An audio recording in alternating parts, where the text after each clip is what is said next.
Okay, and we're live. Hi, everyone. Thank you for joining us today. My name is Alexa Rendon. I am a fourth year at New York Medical College and the ASA delegate for the anesthesia interest group here. And I'll introduce the other members too. Hi, my name is Benjamin Miller, and I am the fourth year liaison for the anesthesia interest group at New York Medical College. And I am a current fourth year.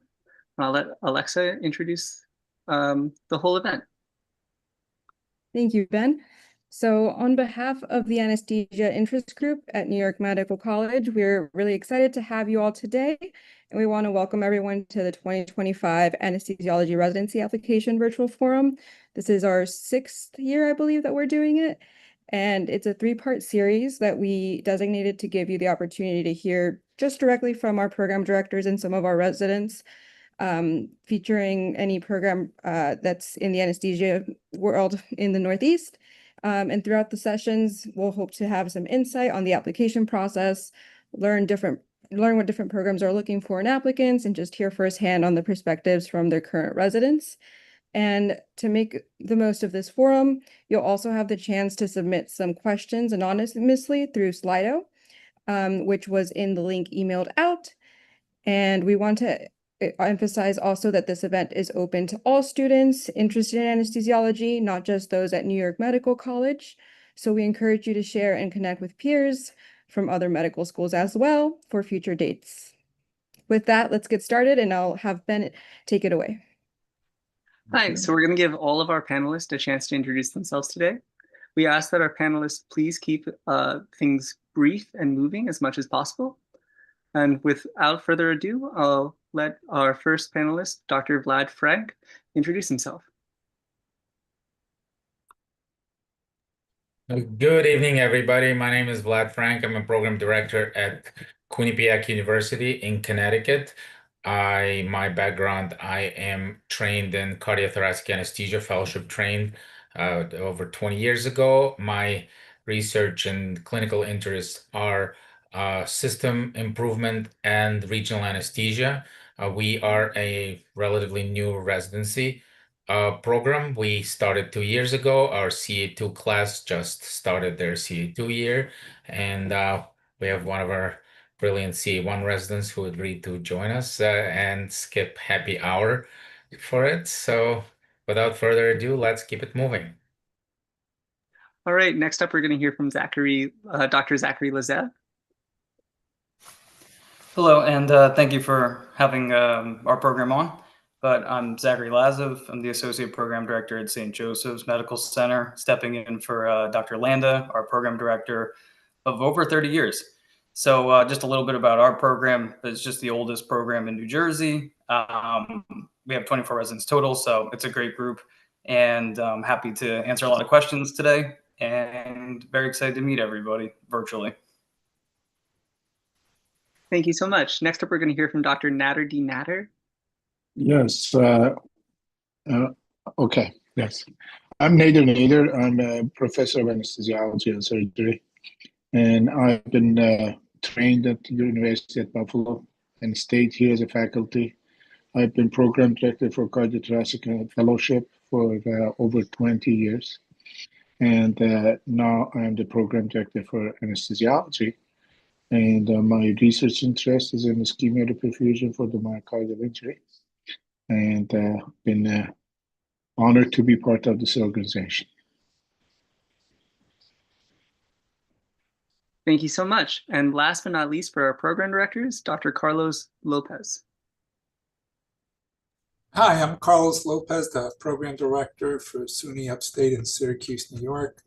My background is in medicine, anesthesia, and critical care. I came here as a cardiac anesthesia critical care attending. I'm joined today by Matt Cloutier, one of our 2 chief residents, who hopefully can answer some of the resident-related questions that the applicants will have. Thank you for inviting us. Thank you so much. And as Dr. Lopez alluded to, we're not only joined by program directors today, but we're joined by 3 residents who we're very happy to have with us. And without further ado, I'll let Dr. Seema Patel introduce herself. Hi, everyone. My name's Seema. I'm a CA3 at St. Joseph's in Paterson, New Jersey. I'm from North Jersey, which is like a hop, skip, and a jump away from the hospital that I train at. So it's been very nice to, train and give back in the community that raised me. And next year, I'm going to be pursuing a pediatric fellowship at NYU. So I'm excited to finish out my CA3 year and then also have 1 year of training under my belt. Thanks. Thank you so much. Next, we're going to hear from Dr. Matthew Cloutier. Hey, everybody. My name is Matt Cloutier. I'm one of the chief residents at SUNY Upstate in Syracuse, New York, as Dr. Lopez mentioned. Apologize for not having my video on. I'm just getting home, so I'll have that on in a sec. But grew up in Orono, Maine, and I plan to go into private practice when I finish up. Thank you so much. And last but not least, we're going to hear from Dr. Mohammed Afzal. Hey everyone, I'm Mo. I'm one of the CA1 residents just starting at Quinnipiac. I'm from Queens, New York. Went to med school at St. George's. It's a little early for me to decide, what kind of anesthesia I want to do, for fellowship-wise, but keep an open mind. Well, thank you so much. So let's get to the questions. Before we start that, I'm just going to tell all of our panelists that we're going to give you 90 seconds for each question, and you'll get a 10-second warning before your time is up. So starting with Dr. Lazev, we're going to ask, what new changes are happening in your program? For example, is your program expanding or adding any new subspecialties? Thank you for the question. So we are actually kind of overhauling our entire academic curriculum. We're very excited with some youth that's been brought into the program, some recent graduates, and some recent fellowship graduates who are joining the program. So we have about 5 or 6 of attendings under the age of 35 who are joining, myself included. And we're looking to kind of overhaul our curriculum to be more integrative, to be more comprehensive, adding simulation, and a little bit more scholarly activities than we've had in prior years. So we're looking to really bulk up our research, and we find that we had a lot of success with that last year, and we're trying to build off of that moving forward. And we've had great rapport between the attendings and residents, and we found that the residents were very excited with the new changes in the curriculum. So we're looking forward to moving that forward and still listening to what the residents want out of their academics and making sure that they get themselves well prepared for both board exams, but also to be great clinicians in the future. Thank you so much. Next, we're going to ask the same question to Dr. Lopez. That question, once again, is what changes are happening in your program? For example, is your program expanding or adding new subspecialties? We don't plan any expansion or reduction in the number of residents we have in our program. Will remain an 11 categorical resident program, 11 per year. Our biggest change, though, will be our interim chair, Dr. Frenk, who's hoped to be our permanent chair, very research-minded. That should help increase the research or academic profile of the department. I think our strength over the years has been more teaching and clinical education than it has been research, and that hopes to improve that. We've had a number of recent changes in the last 3 to 5 years, and mostly fine-tuning those changes. But in terms of the structure of the program, I don't anticipate any major structural changes. Thank you so much, Dr. Lopez. I'll ask the same question to you, Dr. Nader. Well, I think from the changes that I could say, this is a program with mainly clinical oriented. We have our strengths lies in the variety of the cases that they do in different hospitals. And this is not, we don't have a university-owned hospital, but we have 12 residents at each level. And we have a plan to increase it, complementary increase to 16 residents a year, categorical 4-year offered, and in 27, 28. And we have subspecialty trainings in cardiac anesthesiology for 3 fellows, and we have 2 fellows for pain and 2 fellows for pediatric, and currently trying to put for obstetric anesthesiology. Some of the changes that we have done is to revamp all the curriculum and the didactic lectures, and increasing the protect academic time of the residents, so to allow them to have academically expand their knowledge and expansion and improve their passing rate, improve their in training exam scores. And so it's not all about doing cases, to increase their academic involvement as well. Well, thank you so much. And Dr. Frenk, same question to you. What changes are happening in your program? Well, for me, it's a tricky question because we're new, so we're just kind of finding our way. We are planning to increase our complement because when we originally applied, turned out that we kind of like undershot the number of residents that we can accommodate. And as a result, our CA1s completed all of their basic required non-subspecialty requirement by the end of their CA1 year, which means that we definitely have enough volume to accommodate more trainees, and we will be applying for that.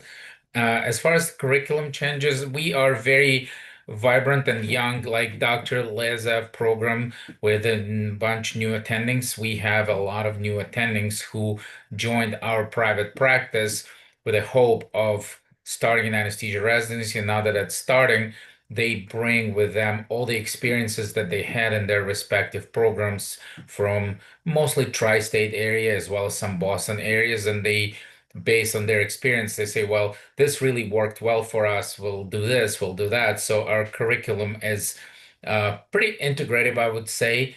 And some of the things that we try based on residents or faculty suggestions, if they don't work out, we don't stick with it. We just changed and pivot right away. For example, last year, we collaborated with the otolaryngologist to go to their clinic and do a fiber optic intubation. Didn't work out, scrapped it after a month, and we moved on.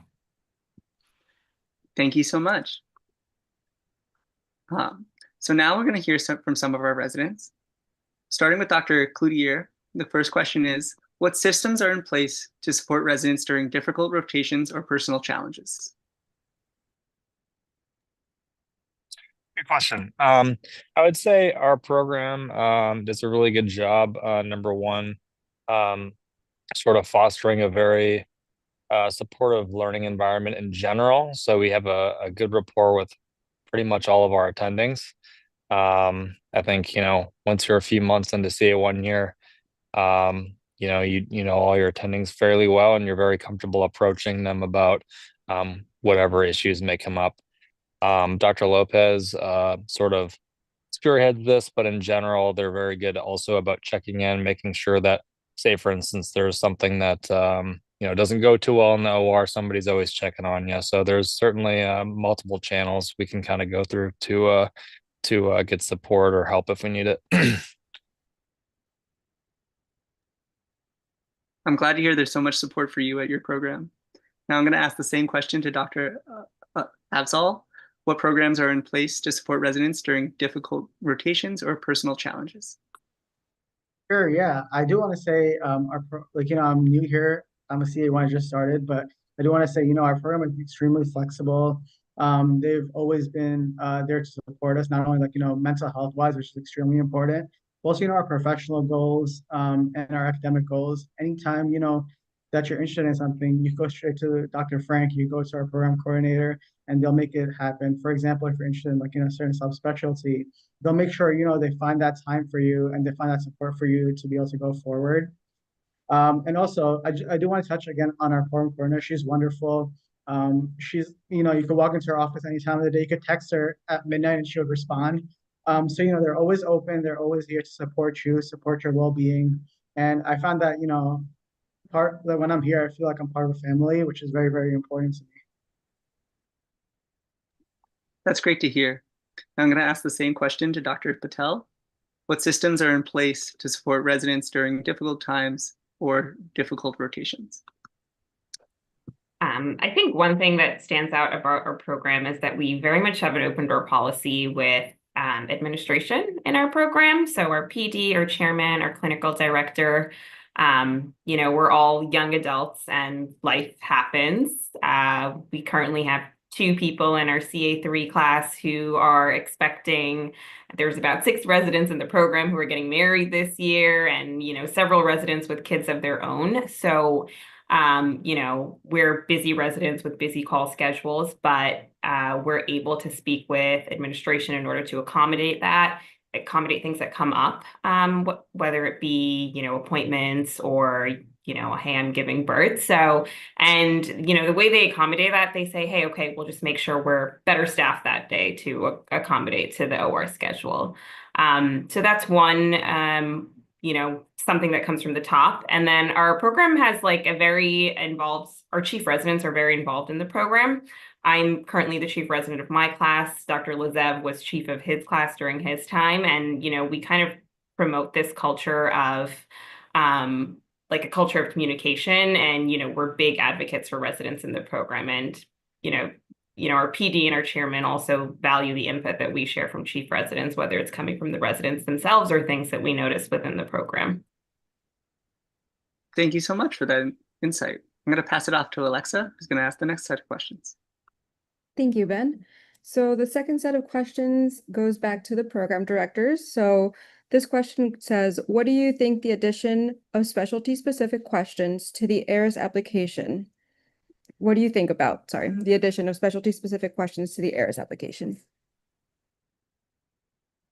Our first speaker will be Dr. Lopez from Upstate.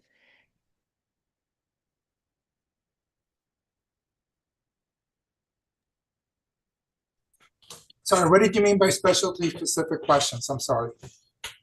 So this here on the ARIS application for residency, they're asking those applying to anesthesia to fill out specific specialty questions. And we wanted to see what your opinion on those were. I think it's important to find out the motivation of the residents. We asked those questions specifically. I think most interviewers do during the interview session about why they're interested in anesthesia and what they want to do with that interest in the future. I'm not putting a lot of weight to it, to be honest. I won't be putting a lot of weight into it, to be honest. I will look through the questions that I see on the applications. I'm usually more interested in the signaling aspects of the application and the personal statements and the letters of recommendation than I would be with their answers. I think a lot of the essays, a lot of the personal statements include the stuff that I'm generally looking at in terms of what their interest is. So that's usually what I'm looking at. And specifically, whether they would be talking about subspecialty, it's often a little bit early at the beginning of the residency to understand where you're going to go. It's few of us who really completely commit to the path that we chose from the beginning. So that's my impression on it. Thank you, Lopez. Our same question now goes out to Dr. Nader from the University of Buffalo. And the question again is, what do you think of the addition of specialty-specific questions to the ARIS application? Well, excuse me. The way I understood that your question implies that if we are going to support asking question that is, how do you manage the patient or ask anesthesia question, which I'm totally against it. And I think I echo Dr. Lopez's sentiment that only for me it's important to understand that you have a genuine interest in anesthesiology. And some of the information that I would like to know, whether you were a member of the anesthesia interest group, what kind of experience did you do sub-I in anesthesia, or you didn't do sub-I, and how was the score in that sub-I that if you did that period of a training. And I'm against putting specialty-specific question in the ERAS application, because we use the ERAS application for triaging or inviting people for interview, And that is not the question that I'm looking to be in a black and white in the ERAS. Maybe you can address that in the personal statement, and that says how you came up to have interest in anesthesiology and whether that is a valid point or so. And after coming for an interview, some interviewers may ask you some verbal question about that, especially if you have done some research in anesthesia related topic, and they might question you about your research and ask you to give your interpretation of the findings that you had in your study. And that just shows that how deeply you understood the topic of the research. Other than that, I don't think that should appear on your ERAS application. Thank you, Dr. Nader. And finally, for St. Joseph, Dr. Lazev, what do you think of the addition of specialty-specific questions to ERAS application? Yeah, so I appreciate the question. In regards to the applications as a whole, we take a very comprehensive approach to reviewing all of our applications. We usually see over thousands of applications every cycle, but we do have a dedicated committee that reads through every word of every single application. So this is no different. It's a part of the entire process, and we'll just be weighted very low. And again, it's just another piece of the actual puzzle. So what we try to do is get the most out of every application, so we can invite the appropriate applicants who we think would be good matches to our program. And then obviously when we interview our applicants, we get a better opportunity to get to know them. And we'd like it to be a very candid conversation, because for us, we're looking for someone who matches us, but we also want people to interview us and feel like they are good matches for our program. So it's weighed very small to directly answer the question, but what we look at, and it was mentioned by other program directors, we look at the personal statements, we look at the letters of recommendation, board scores, signaling, all of those components which have been there in years past. Thank you very much, everyone, for answering this set of questions. For the next question, this goes out to our residents. Oh, wait, we did not ask from Dr. Frenk. I'm so sorry. Hi, Dr. Frenk. I'm going to be brief. I'm going to be very brief. We have plenty of time. Thank you. It's fine. I don't care. That's my answer. I don't care. Let's move on. I feel that this is the unnecessary set of questions that are added to this. I don't believe we will consider it when making our choices and selection in inviting applicants for an interview. And so that's all I have to say. Thank you very much. For this next question, it goes out to our residents.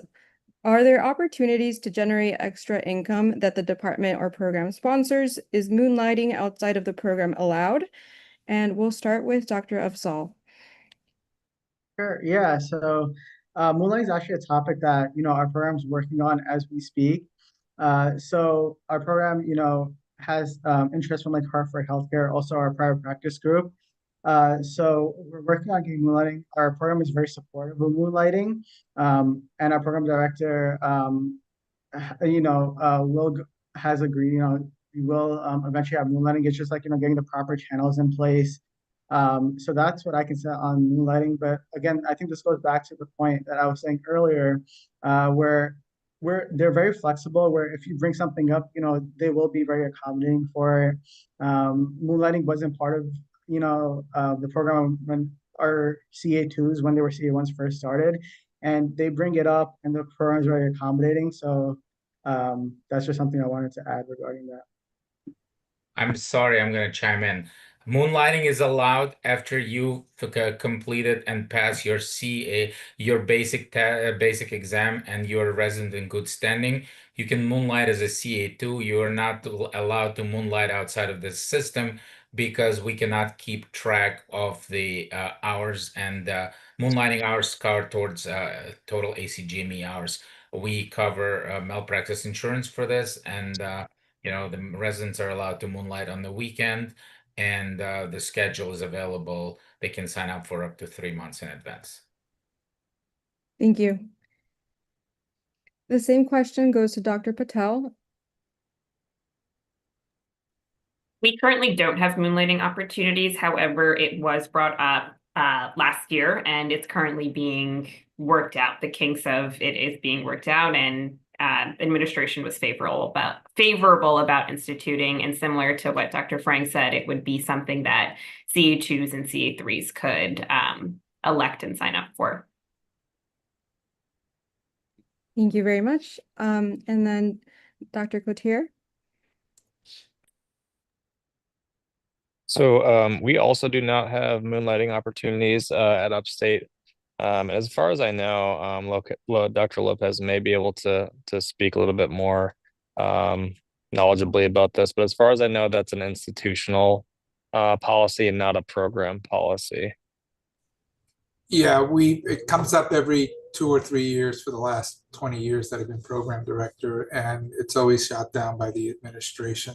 There are, comments about work hour rules and stuff like that, but it really comes down to it. Other than psychiatry, they don't let any of our our residents in the system moonlight.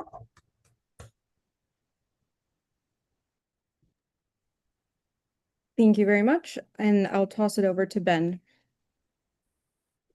Thank you so much. Well, can I comment on the moonlighting, or you want to? Yeah, go ahead and comment on moonlighting. We'd love to hear you from Well, our program did not allow the moonlighting before, and last I think it was in February that we rewrote the policy and now allowing them to do the internal moonlighting. Internal moonlighting, as it was described by Dr. Lazev, it is only allowed to do, or Dr. Frenk, that it's only allowed to do during their hospitals or hospitals affiliated with that, because we don't allow them to go and practice outside of that, because for the same reason that Dr. Frenk mentioned, because we cannot monitor their work hours. And this is, even though is approved by our local GME, always the funding becomes an issue.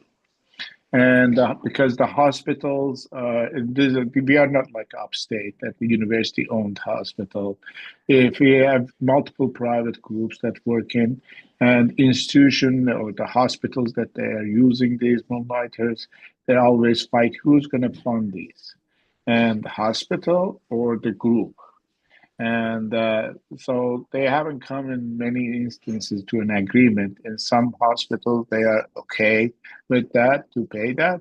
In fact, some of them offered, can we use the GME dollars for moonlighting? I say that's not meant for that. And so it was rejection by us. We only allow them, but allowing the resident to moonlight also follows the same rules and regulations that Dr. Frenk mentioned. They have to be in good standing. They have to at least be 30th percentile higher in their training exam. And because if they don't do academically well, we believe that this will cut further their time that they can study. And that is status at the bottom. Well, thank you so much for the insight. We're going to ask the next question, starting with Dr. Frenk, because we don't want to miss anyone this time. So this question is sort of on a hot button topic with artificial intelligence growing in popularity these days. Our question is artificial intelligence, or AI as it's colloquially known, used at your program to review applicants? If so, in what capacity is it utilized? Last year there was a program that was offered by Anesthesia, residencies free of charge. It's called Halstead. It's a basically holistic review of application, and we utilized their services last year. This year it became integrated in Talamus, and basically every program will have access to it and is allowed to use it. So the way that we did it is that we by that time we knew what kind of applicant we're looking at, and by adjusting the system we were able to screen our applicants. And so what we did, once we created that algorithm, we ran it against our previous rank lists, not rank lists, sorry, applicants. So like we invite a certain number of people for an interview, and we have significantly more applicants, obviously. So we use the algorithm to run it against our previous interviewed list, and the algorithm consistently caught at least 80% of the people that we wound up interviewing. So we use that not exclusively, but we used it as a first pass to narrow down our applicant pool to whatever the number we wanted to. And from that point on, we expanded additionally. And this year we're also 10 planning to, seconds. we're also planning to run for some AI recognition software through personal statements. Thank you so much. We're going to ask the same question to Dr. Nader. Are you using AI?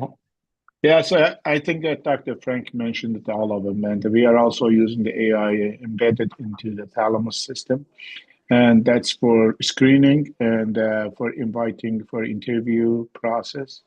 And after interview is done, we log in the criteria and it creates a rank list. And obviously, if there's certain candidate that they have different recommendation, and we can bring them manually and put them there. But the AD, I think is in our case was like 90% of the cases that they were compatible with whatever AI suggested. All right, thank you so much. Dr. Lazev, do you have anything else to add? Yeah, I'll keep it short from our end. We're not using AI this year, maybe in the future, but we haven't used it in the past, and I don't think we're going to be using it this year as well. Would you like to add any insights on why you're not using AI this year? We've kind of done things a very similar way for the greater part of 3 decades at this point. So we feel like we've obviously evolved over time, but I don't find that we need to adapt our strategies as far as going through applications and kind of picking out the applicants that we think would be good fits for our program. Doesn't mean we won't adapt in the future. And it seems that AI is the future in many facets of life. This is certainly part of that. But at this point, I think we're going to stick with what's been working for us because we've been very happy with the applicants and the residents we've had over the last couple of classes. Well, that's certainly great to hear. Dr. Lopez, are you using AI to review applicants this year? Previously, I only used AI recognition software to look at personal statements just to screen them. But I hadn't heavily started using Thalamus. This year, I'm going to explore it a little bit more. But traditionally, as traditionally it's done, it was mostly human intelligence that went behind reviewing the personal statements, the applications rather. I am concerned somewhat about the personal statements, which is not really the question, but that's where we stand right now. We'll see how it goes for this year. Well, thank you so much. Now we're going to ask a question to our residents again. So starting with Dr. Patel, can you tell us what traditions are present are at your program throughout the year, such as retreats, holidays, intern trips, or graduations? Yeah, definitely. I guess going in calendar order, we start our academic year off with a CA1 welcome party barbecue at one of our attendings' house. He's got a pool, he barbecues, it's catered, it's a really lovely time. Ironically, the past 3 years have rained every year, but we've still had like a fabulous time. So maybe it's tradition and good luck for our program. We do a fantasy football draft. Actually, it was just done yesterday. Attendings, come out, they'll pay for drinks and food. There's a bunch of residents that are involved in the draft. Attendings are involved in the draft. You can just go and have a good time if you're not in tune to football. And then around the holiday season, we do our holiday party at the Venetian in New Jersey. It's a very lovely venue, open bar, great food. All three, we try to get as many all the classes are going to be there, attendings as well, plus ones, significant others. And then around graduation time, we have our resident graduation, which is actually just exclusively for CA3s. And all the academic, all the attendings in the department. It's a very intimate dinner is what I've been told. So, one last hurrah for the group. And then, of course, we have, happy hours and other social events throughout the year that residents organize on their own. I love to hear about all the events happening, and I'm sorry that it's rained the last 3 years. Hopefully you it didn't. It doesn't bother us, like I said, yeah. Okay, so I'm going to ask the same question to Dr. Coultier. What traditions are present at your program each year? Sounds like Upstate is very similar to St. Joe's in that regard. Dr. Lopez hosts a PGY1/CA1 welcome barbecue at his house every summer. Cooks us burgers and whatever else, and does a decent job. But that's always a nice start to the year, especially for all the new faces coming through. During the winter months, we always have a department holiday party.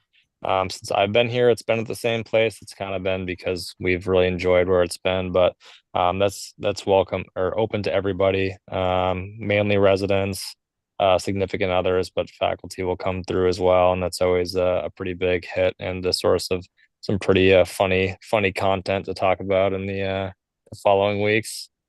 And then I guess the other big one would be the graduation.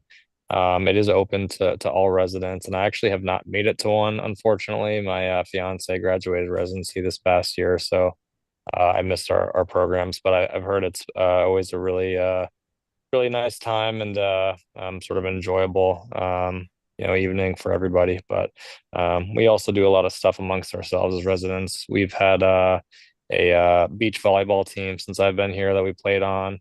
There's a hockey team that a lot of the residents play on from different programs as well, or different residency programs as well. So there's definitely a lot of things to do outside the hospital for sure. It's nice to hear that you guys get together and do things outside of the hospital. Beach volleyball sounds particularly fun. Hopefully you get Absolutely. to make your own graduation this year. Hope so too. And Dr. Afzal, what traditions are present in your program? Anything unique? Yeah, I want to say it's very similar to a lot of what's been said, but we also have a nice CA1 like intro thing at one of the attendings' house. He has a nice pool, there's bourbon in the bar, just a good time. It's catered. And then throughout the year, there's a lot of small events that go on. Just 2 weeks ago, they went to local theme park. There was a barbecue. Everything was, paid for. It was a nice day for the families. If you have kids, they'd love that. We also have our holiday party every year. Again, you could bring your significant other, you could bring your kids. All the attendings are there with their kids, so it's very nice. And then, of course, there's like I said, like other smaller events throughout the year.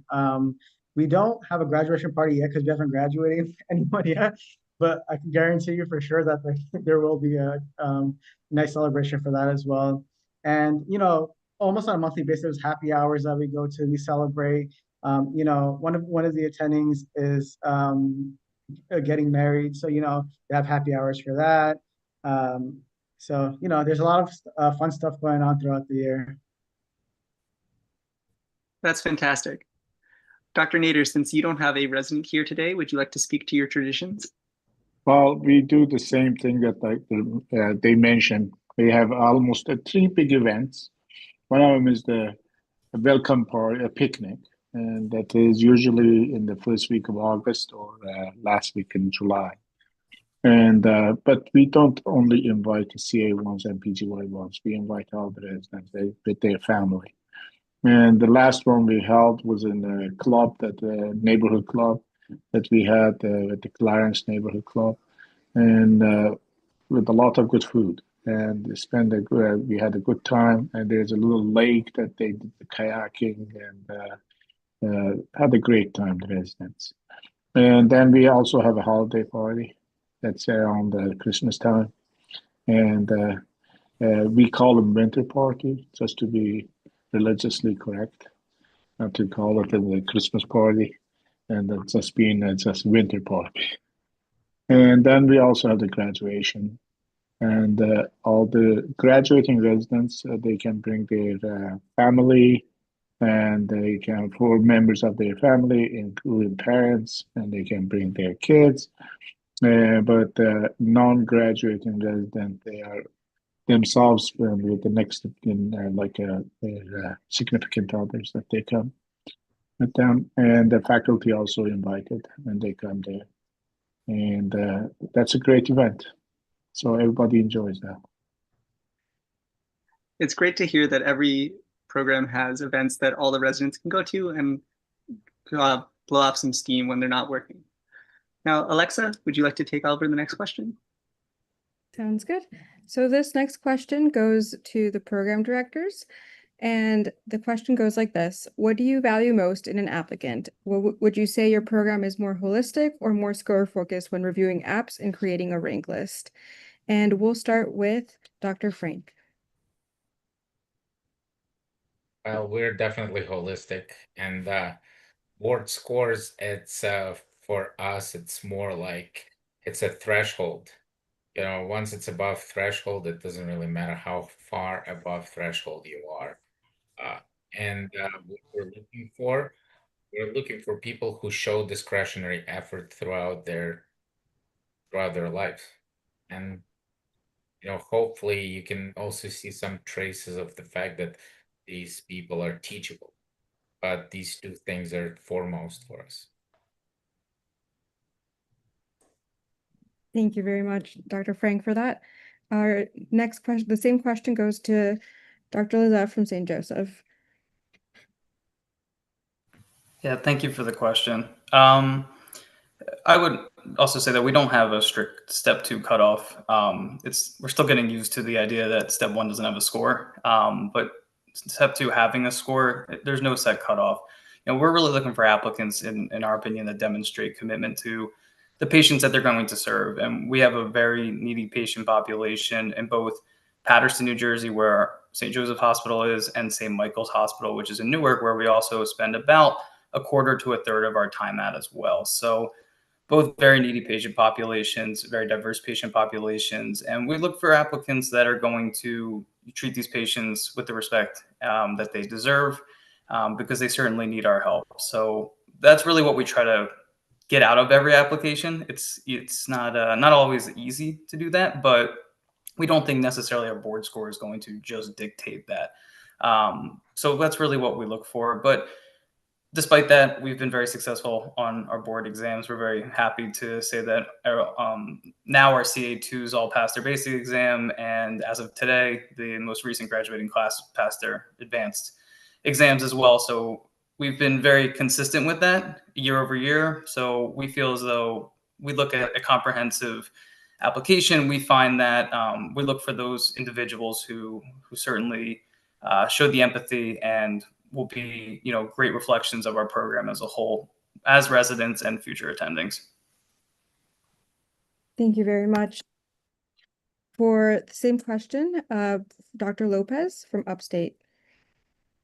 I would characterize our approach as holistic. We use a board score as something to go by, not necessarily the determination as to whether they get ranked or where they get ranked, but it is a way into getting the interview. We look at people who want to come to Syracuse, New York, who are motivated, who work hard, who have a track record of working hard and achieving. We look at the overall packet rather than just an absolute score. And we're interested in a fit. We've had a chief resident or a senior resident as part of our interview process for 15 years. And their votes on that day count as much as my vote. And it's computed exactly the same as my vote is counted. because we want a good resident fit with our program, if that makes any sense. Fit's a little bit of a dangerous word, but that's what we're looking for. Where our residents feel, our chief residents feel that they would also fit with our residents. So that's kind of important for us. Thank you very much, Dr. Lopez.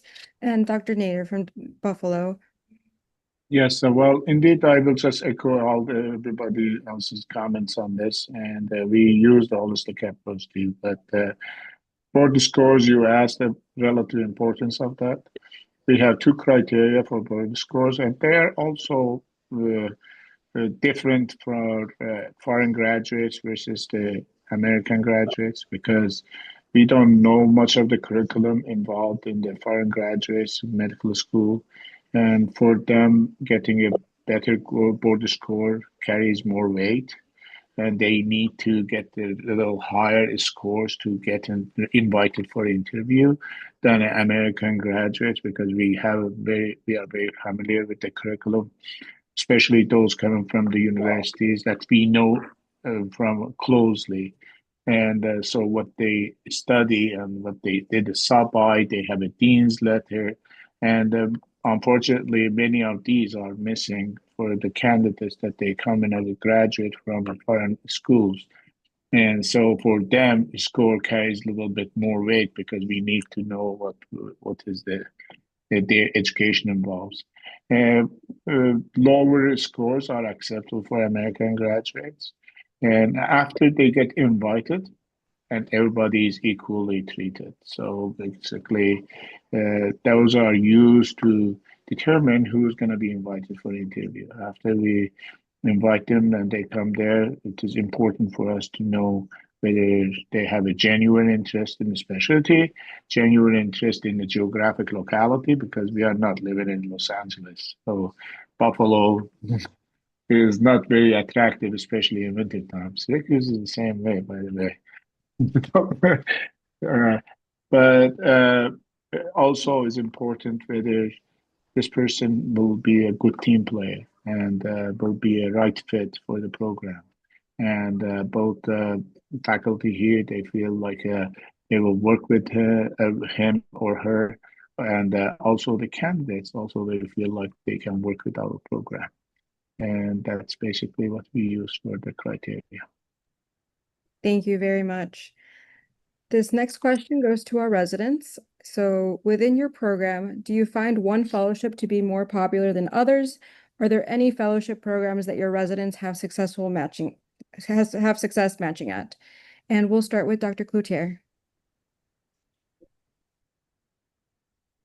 Good question. I think just thinking back to the last 3 years since I've been around, there does seem to be a little bit of a trend towards cardiac anesthesia, as well as pain. I know that in general, the trend in anesthesia across the country has sort of been less fellowship applications overall. But to your second question about resident success and applications, people tend to do very well, it seems, out of our program. Just anecdotally from last year's class, one person matched into cardiac anesthesia at Wake Forest. One is doing pediatric anesthesia at Columbia, I believe. And then a third is doing pain, believe in Cleveland. I can't remember the exact program, but people have generally seem to be getting in their top choices for whichever specialties they apply to, and it seems to oftentimes be for us cardiac, peds, and pain. Thank you very much. Dr. Afzal? Yeah, I'd agree with that. I think for our program as well, I think cardiac is definitely the most popular choice among the CA2s, also the CA1s. There's also, other interests. There's also interest in peds. There's also interest in like care. So there's a little bit mix of everything, but definitely I would say cardiac is the most overwhelming choice at the moment. And then, I can't comment again on, where our graduates have matched just because we don't have a CA3 class yet. But The support here, I'm sure, they'll match well wherever they apply. But yeah. Thank you so much. And Dr. Patel? Yeah, great question. There's no real trend in our program. Each year it varies in terms of which fellowships people are pursuing and if people are pursuing fellowship. My class currently, we have 3 going on to pediatric fellowship. We had a great match. Everyone matched at their top choice. And we have 1 resident who's going to be doing critical care. We haven't had a critical care applicant in like over a decade and a half, I think. So she's going to Cleveland Clinic. The past year that just graduated, we have 1 who went on to do pain, 1 went on to do peds. I think that was it. The year prior, there were 2 for peds, 2 for regional, 2 for cardiac. So that was the heavy fellowship class. And then the year before that, I don't think there weren't many who did, who pursued fellowship. I think they were like the COVID class, so they were ready to just start working. And then, looking at the class below me, who's going to be rising CA3s, I'm hearing rumors of 2 doing cardiac, 2 regional, so it's really a mix.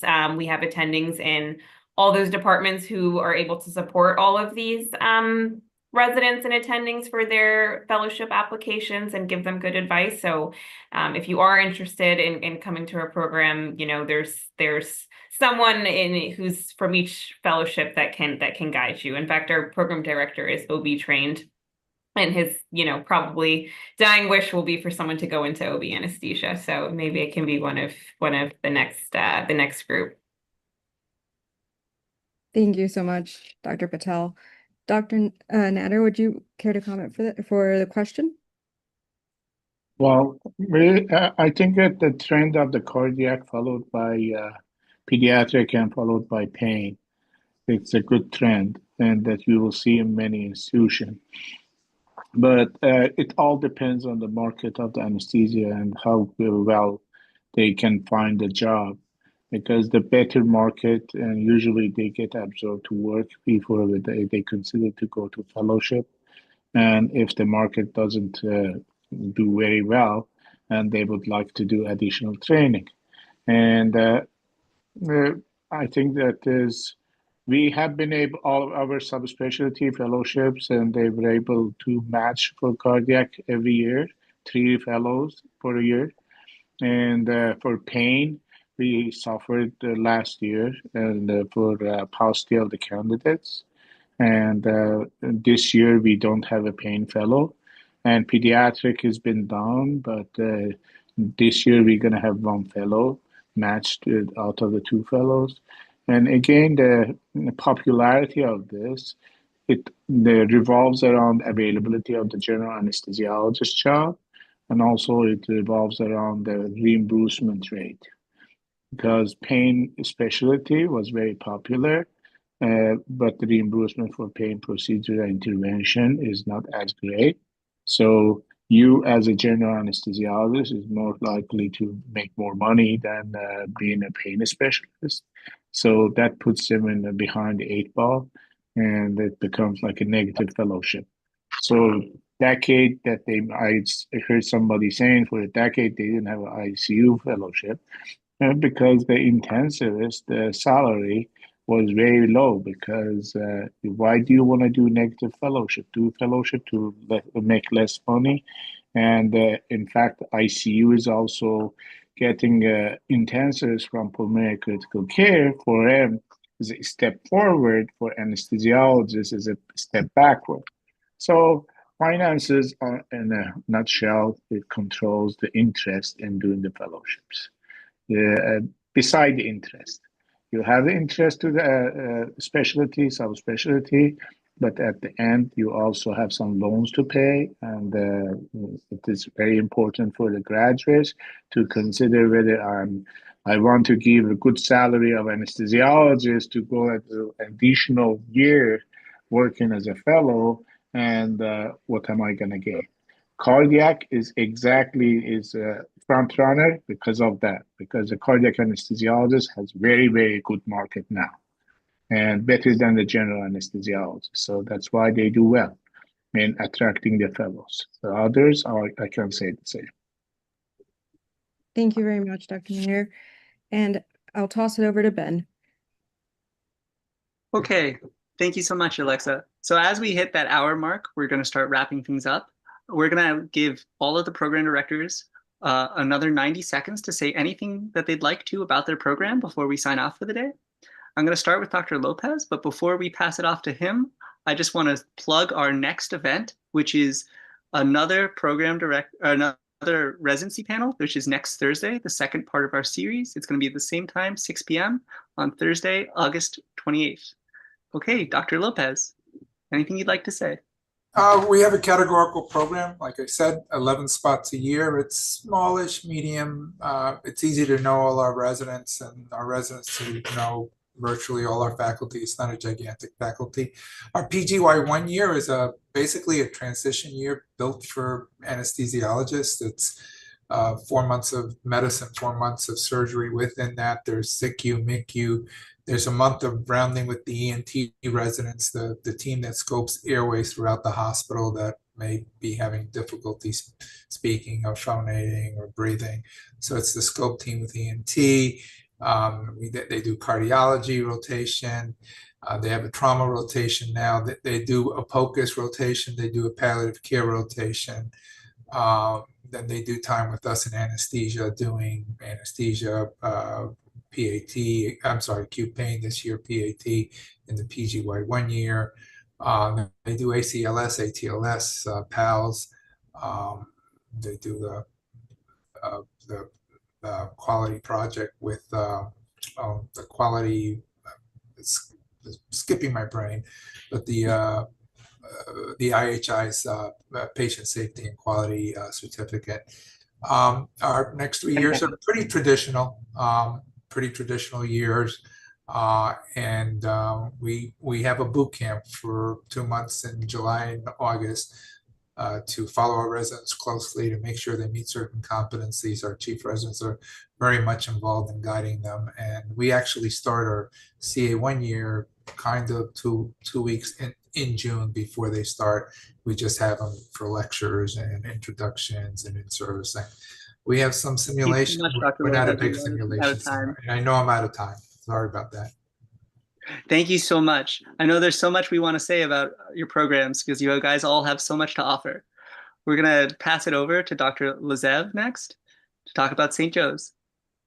Yeah, thanks for the opportunity. I'll do my very best to keep it as brief as possible and try to plug the program. But I just wanted to mention we are the oldest program in New Jersey, which is we always find to be exciting. We're 24 residents in total, 8 per class. So 7 advanced spots and 1 is a reserved physician spot. So we've been consistent over the years with that. So 24, we're a major tertiary care center. We are in the 3rd largest city in New Jersey. The Patterson Hospital and the hospital in Newark is in even a larger city in New Jersey. But as I mentioned before, it gives us a lot of case diversity.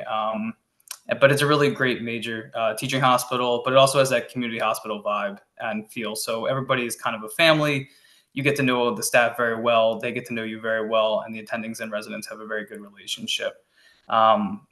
The big thing for our program as well is, and Dr. Patel highlighted this as well, we're very close to New York City.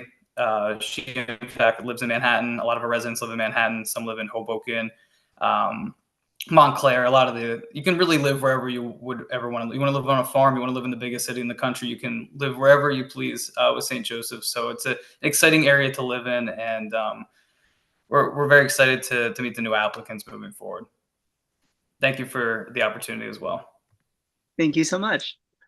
Dr. Frenk, can you tell us about Quinnipiac, please? Yes, thank you for the invitation. Thank you for the opportunity. And first of all, location. We're in Bridgeport, Connecticut, which is right on the coastline between New York and Boston, closer to New York. We're within an hour from New York, but at the same time, a lot of our residents live closer to the water, so they go paddle boarding and swimming in the ocean in the summer. So it's nice thing with the proximity to the city. As far as the program, similar to St. Joe's, we are a tertiary care center located in within a community hospital. So we are a private practice anesthesiologist, and our focus and what we teach is predominantly clinical anesthesia working in a community hospital, because over 80% of anesthesia graduates, when they graduate, they don't stay in major academic center, but they work in a community. And our goal is to provide the latest techniques, especially narcotic sparing techniques and regional anesthesia techniques, and make them facile, efficient anesthesia providers who are able to practice independently day one, well, immediately upon completion of their program. And so far, the feedback from our residents has been that we're getting there. So we're looking forward to meeting all the new applicants, and welcome to Bridgewater.